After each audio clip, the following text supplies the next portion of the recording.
Baik, selamat siang. Perkenalkan, nama saya Samuel Mansajar Persona Sibuan, NIM 2281025. Di sini saya akan menjelaskan proyek yang akan saya buat. Nah, di sini saya ingin buat proyek namanya To Do List yang kemarin sudah diterangkan oleh Bang Jeremy. Nah, di sini saya menggunakan atau digunakan clean arsitektur. Di mana kita tahu bahwa clean arsitektur ini adalah suatu pendekatan dengan pengembangan perangkat yang dirancang untuk memisahkan dan mengorganisir kode menjadi lapisan yang teratur dan terstruktur. Nah, project tulis ini jadi beberapa bagian atau lapisan yang pastinya terstruktur dan dapat dijalankan. Namun, saya ingin memberitahu, mohon maaf pertama karena tadi saya sudah mencoba merecord dengan mengetikkan kodenya, namun ada kendala di bagian sound. Jadi saya harus mengulang mengingat waktu yang sudah terbatas. Saya hanya bisa menjelaskan dari codingan tersebut, dari codingan ini.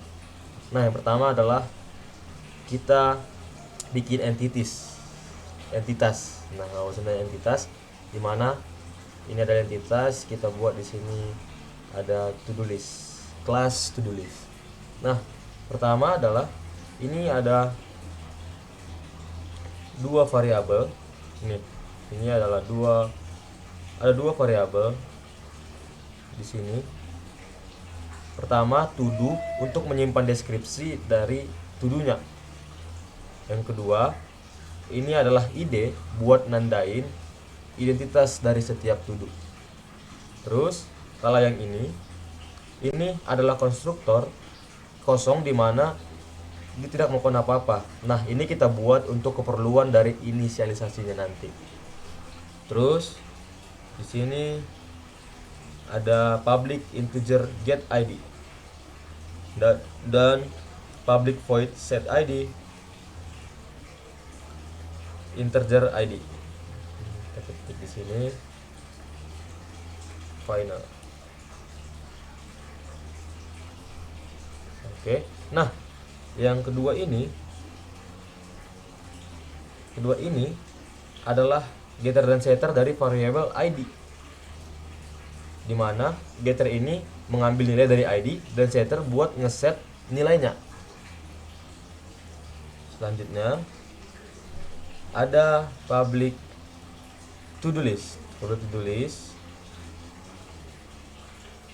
string to do. Nah, ini adalah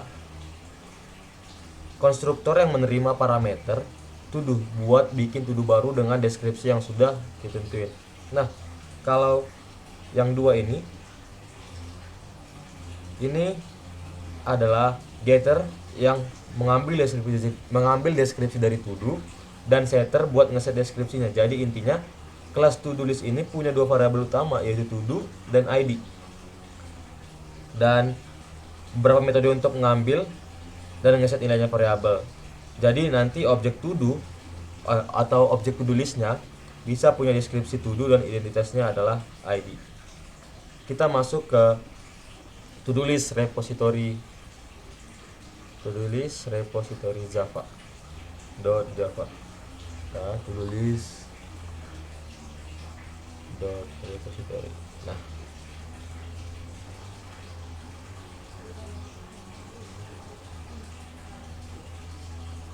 mohon maaf, ini sepertinya ada salah tulisan.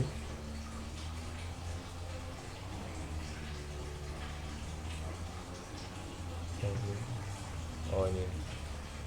Nah, contoh ini. Nah, ini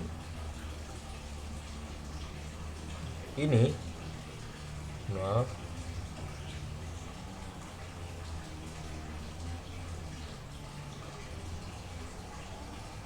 Ini kayak kontrak atau bisa dibilang kayak hanya sebagai sementara, di mana ini menyuruh kelas lain buat nerapin metodenya. Begitu. Lalu metodenya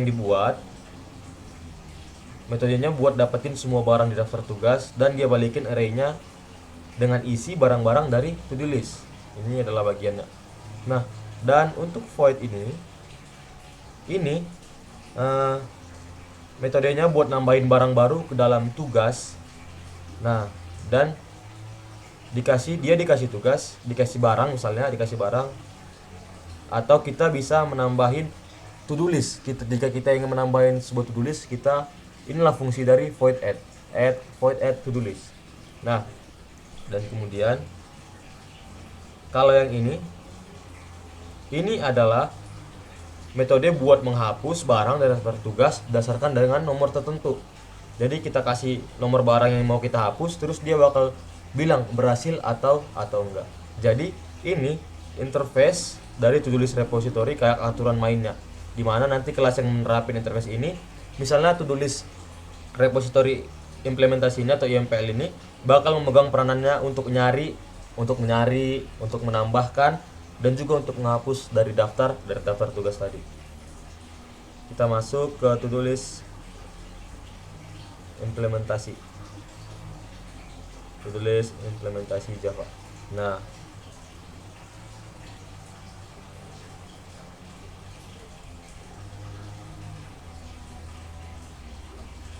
ini dia. Nah, ini yang saya warna ini adalah ada satu variabel di sini, di mana yaitu model yang merupakan array untuk menyimpan objek daripada to-do list. Nah, kalau override ini, kalau override ini metode ini sangat simpel banget, di mana dia balikin array model yang berisi semua barang yang ada di daftar tugas. Nah, kalau untuk to-do list ini,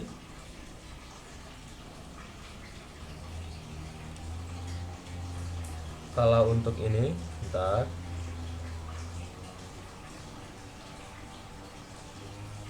Kalau ini adalah metode untuk nambahin barang baru ke dalam daftar tugas, dimana kalau daftar tugasnya sudah penuh, dia bakal gedein ukuran array-nya 2 kali lipat. Terus tambahin barangnya ke dalam posisi yang ada di dalam data array yang masih 0. Nah, ini adalah kode. Ini yang kode yang sudah diberikan oleh Bang Jeremy. Kita bisa ambil atau bisa copy dari GitHub yang telah diberikan oleh Bang Jeremy. Nah, terus untuk untuk override ini, untuk bagian ini, nah, metode ini buat menghapus barang dari daftar tugas, yang kita bisa menentukan yang mana mau kita hapus dengan cara kita menghapus dengan nomor mana yang mau kita hapus. Nah, dia ngecek dulu apakah nomor yang dipilih valid, terus geser elemen-elemen di array untuk ngisi yang kosong. Kalau nomornya nggak valid atau barang yang mau dihapus udah 0, dia bakal bilang tidak berhasil. Jadi kelas to-do list repository IMPL ini bertanggung jawab untuk menyimpan daftar tugas dalam array dan melaksanakan operasi dasar seperti nampilin, nambahin, dan menghapus barang-barang di dalam daftar tugas. Kita lanjut di to-do list service Java. To-do list service Java.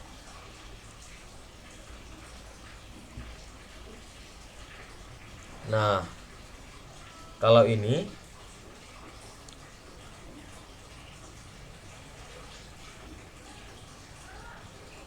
bentar. Nah, kalau ini ini macam sama seperti yang tadi, ini adalah seperti macam kontrak gitu, kayak aturan mainnya, di mana antar muka ini bakal nyediain metode-metode buat ngurusin dari daftar tugas tadi. Nah, sementara untuk ini dia metodenya kayak minta daftar tugasnya, dia balikin daftar tugasnya dalam bentuk kumpulan barang-barang dari to-do list tadi. Nah, sementara ini void add to-do list ini metode buat nambahin tugas baru. Kita kasih dia deskripsi tugasnya, terus dia nambahin ke dalam daftar tugas. Kalau yang ini metodenya buat ngapus tugas dari daftar tugas berdasarkan nomor. Kita kasih nomor tugas yang mau dihapus, terus dia bakal bilang berhasil atau enggak. Nah, jadi interface to-do list service ini kayak tadi juga, di mana ada kelas-kelas lain yang nerapin aturan main ini. Nah, jadi si to-do list service ini, IMPL si to-do list ini, dia ngasih tahu eh, gimana cara ngelakuin operasi-operasi yang ada dalam daftar tugas. Sama aja kayak yang ada di repository tadi. Nah, kalau to-do list repository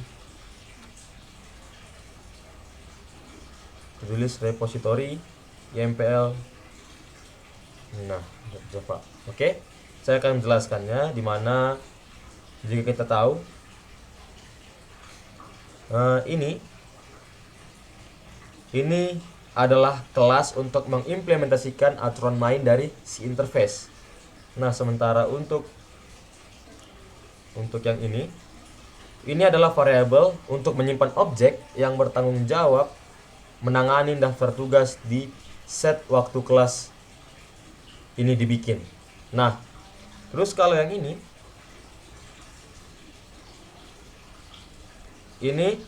adalah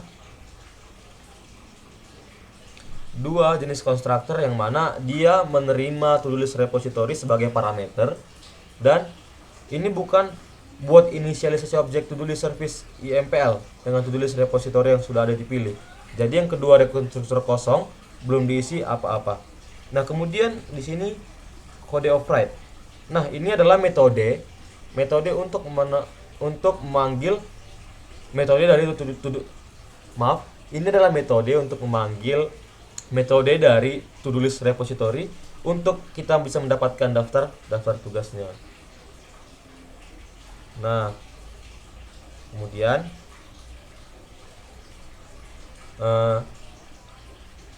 ini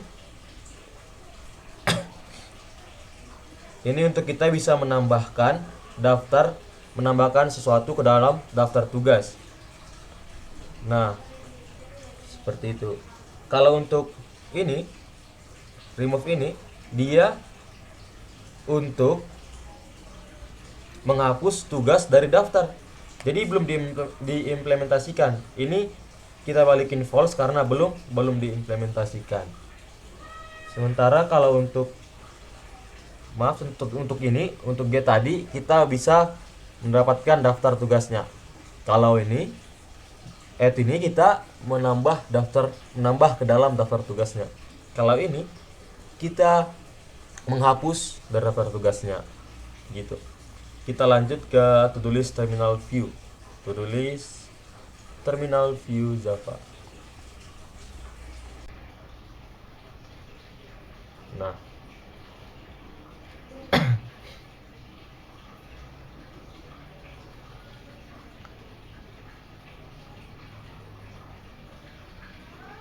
ini bagian ini. Nah, di sini kita nentuin di mana kita bisa meletakkan kelas-kelas dari tampilan kita. Terus kita import beberapa kelas dan barang dari paket lain. Misalnya to-do list dari barang-barang dan to-do list service dari pelayanan. Juga kita mengimpor scanner biar bisa minta masukan dari si pengguna. Kalau public class to-do list terminal view ini, kita mulai dengan menjelasin bahwa ini adalah kelas yang akan ngurusin tampilan dari si to-do listnya.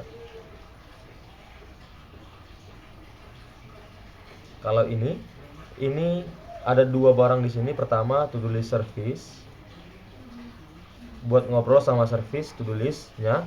Yang kedua ada scanner biar kita bisa ngedetect apa yang si pengguna ketik ketika bikin scanner, jadi statis supaya bisa dipakai di seluruh kelas tanpa harus bikin objek baru. Kalau yang ini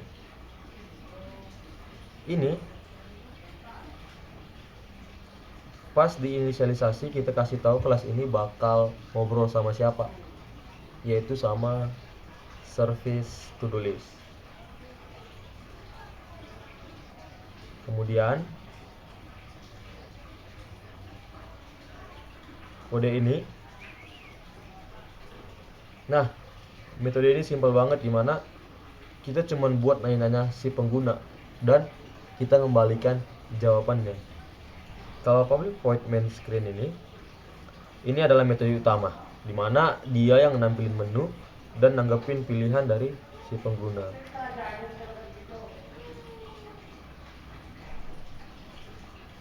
Ini bagian ini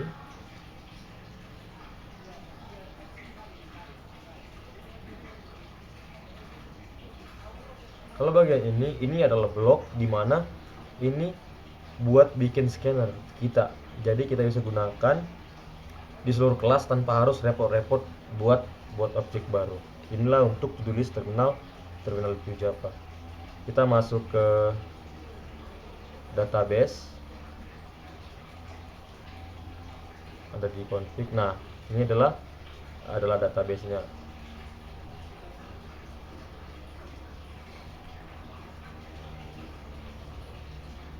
Ini kita mendeklarasikan kelas dari database. Ini adalah kelas yang bertanggung jawab untuk mengatur koneksi ke database variabel kelas. Ada beberapa variabel yang menyimpan informasi penting seperti nama database, host, port, username, dan password. Ini dia. Ini adalah beberapa variabel yang menyimpan informasi penting seperti itu. Lalu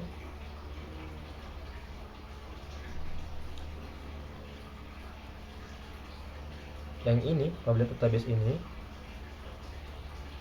adalah konstruktor di mana ini menerima informasi-informasi penting yang dibutuhkan buat buka koneksi dari database. Sebenarnya ini sudah bisa kita pakai getter buat getter untuk buat objek connection di mana yang dipakai buat ngobrol sama si database. Metode getCon ini adalah metode buat ngambil objek connection yang nantinya bakal digunakan buat berkomunikasi dengan database. Ini dia. Ini adalah metode untuk nantinya kita bakal gunakan untuk berkomunikasi dengan si database tersebut.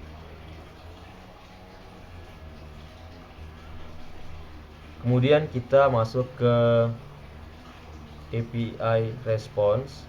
Nah, API response ini adalah kita deklarasikan kelas dari API response-nya. Ini adalah kelas di mana yang merepresentasikan respon dari suatu operasi, biasanya dari permintaan ke suatu API atau ke service. Nah, kalau untuk yang dua ini, private string response dan private integer response kode ini adalah sebuah variabel kelas di mana dua variabel ini response buat menyimpan isi respon, atau misalnya pesan atau data, dan juga dibilang respon kode buat menyimpan kode respon, misalnya 200 untuk sukses, 404 untuk tidak ditemukan, seperti itu. Jadi kalau hasilnya 200 misalnya itu sukses, kalau 404 berarti tidak ditemukan. Lanjut, kalau untuk yang ini adalah konstruktor kosong, bisa dibuat objek tanpa nilai awal.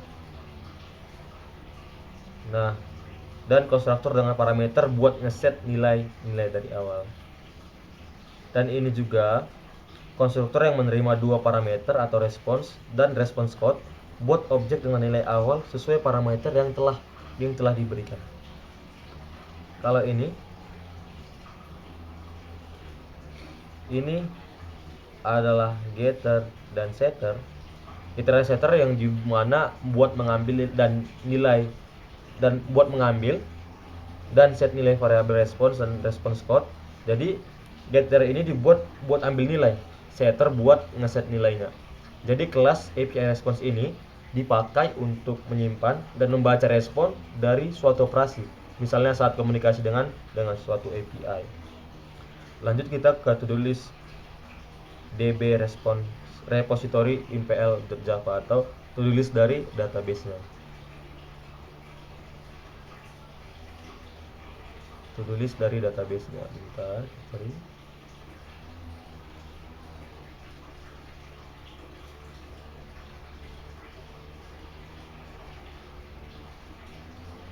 Nah, to-do list database repository implementasi. Oke. Nah, kalau yang ini kita mendeklarasikan kelas to-do list db repository impl. Nah, kelas ini bertanggung jawab atas interaksi dengan database untuk entitas to-do list. Sementara untuk yang ini variabel kelas database, di mana variabel ini menyimpan objek database yang digunakan untuk mengatur koneksi ke database. Kalau yang ini adalah konstruktor. Konstruktor ini menerima objek menerima objek dari database sebagai parameter yang kemudian disimpan dalam variabel database. Kalau yang ini adalah metode getAll. Metode ini mengambil semua data dari to-do list dari database dan mengembalikannya dalam bentuk array. Lanjut. Nah, ini adalah metode get add atau metode add, di mana metode ini yang digunakan untuk menambahkan data to-do list baru ke dalam si database tersebut. Nah, kemudian untuk yang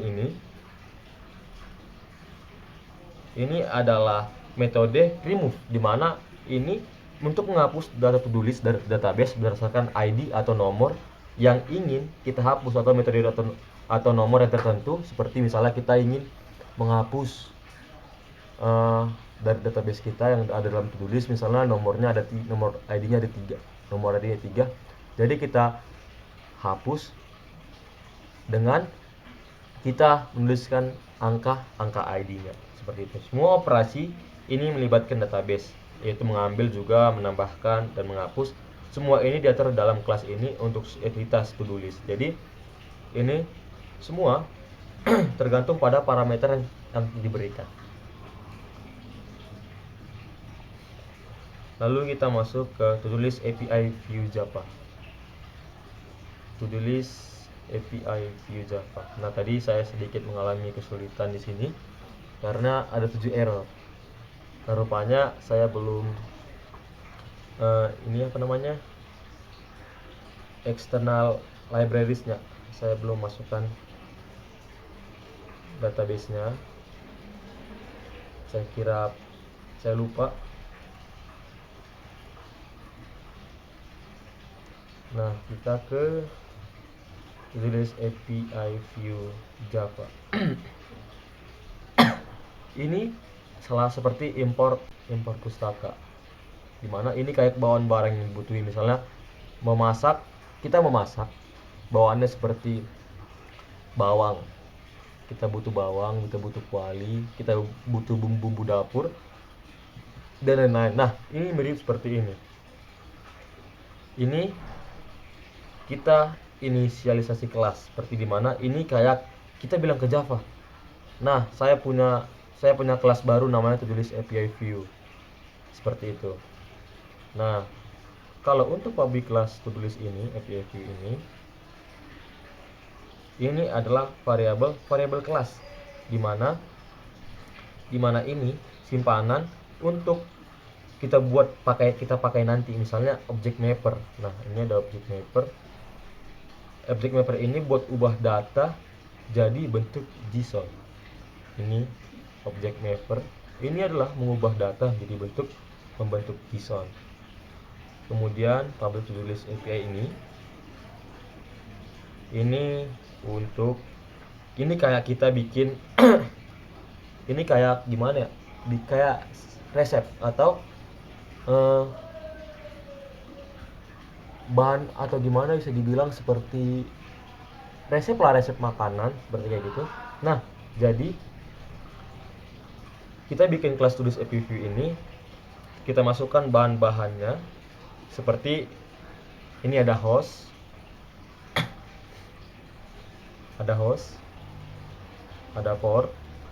Nah, ini seperti bumbu tadi, jika kita ingin masak kita butuh bumbu dapur. Nah, jika kita ingin buat sebuah kelas API ini, ada yang namanya host, inilah bumbu-bumbunya. Nah, seperti itu. Jadi ini adalah bagian dari kelas to-do list API View, seperti itu. Nah, lanjut.